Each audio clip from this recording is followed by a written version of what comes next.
हाँ जी, नमस्कार सभी को। अपन अमल और क्षार लवण के बारे में ये टॉपिक स्टार्ट करने जा रहे हैं। तो देखते हैं अपन इसमें क्या-क्या होता है। अमल और क्षार और लवण इसके बारे में अपन स्टडी करेंगे। तो स्टार्ट करते हैं अपन अमल, क्षार एवं लवण के बारे में। हाँ, तो सबसे पहले अपन अमल के बारे में देखेंगे। ऐसे पदार्थ जो जलीय विलयन में हाइड्रोजन आयन देते हैं, अमल कहलाते हैं।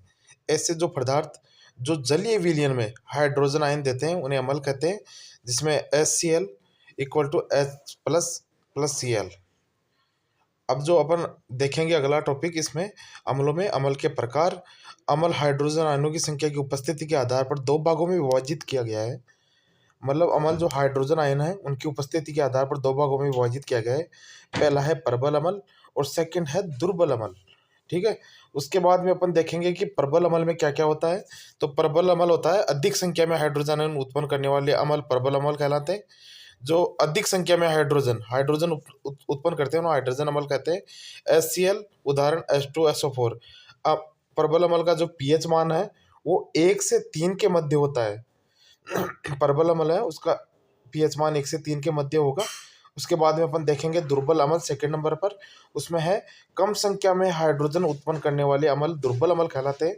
जो कम संख्या में हाइड्रोजन उत्पन्न करेंगे, H2 उत्पन्न करेंगे, उनमें दुर्बल अमल होते हैं। उदाहरण पर CH3 COOH HCN। इनका पीएच का न्यूनतम मान 4 होगा। मतलब जो दुर्बल अमल होंगे उनके पीएच मान न्यूनतम 4 और अधिकतम 7 तक होगा। और जो इसमें पीएच स्केल है उसके बारे में अपन देखते हैं। जो पीएच स्केल है उसको अपन देखते हैं, किसी पदार्थ की अम्लता या क्षारकता मापने के लिए एक स्केल काम में लिया जाता है। जो अम्ल है या क्षार है उसकी जो मापने की जो एक स्केल काम में आती है पदार्थ की अम्लता और क्षारकता मापने के लिए। कोई पदार्थ है उसकी यदि अपन हम अम्लता और क्षारकता मापते हैं तो इसमें एक स्केल काम में लेते हैं जिसे पीएच स्केल कहते हैं। इसकी खोज सोर्सेन ने की है।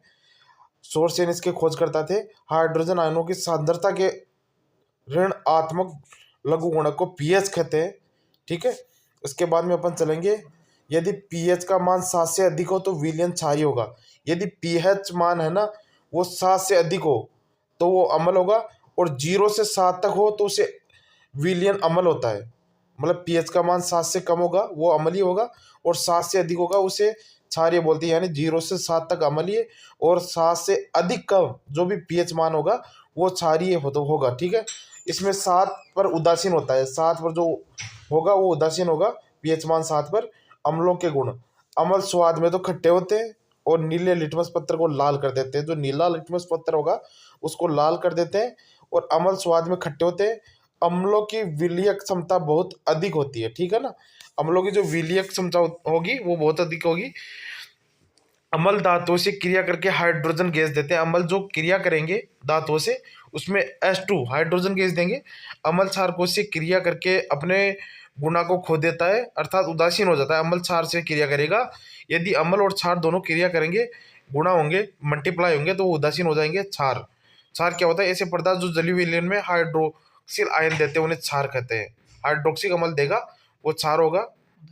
उदाहरण देख लीजिए इसमें NaOH का है जो H2O से है, Na प्लस OH माइनस से होगा।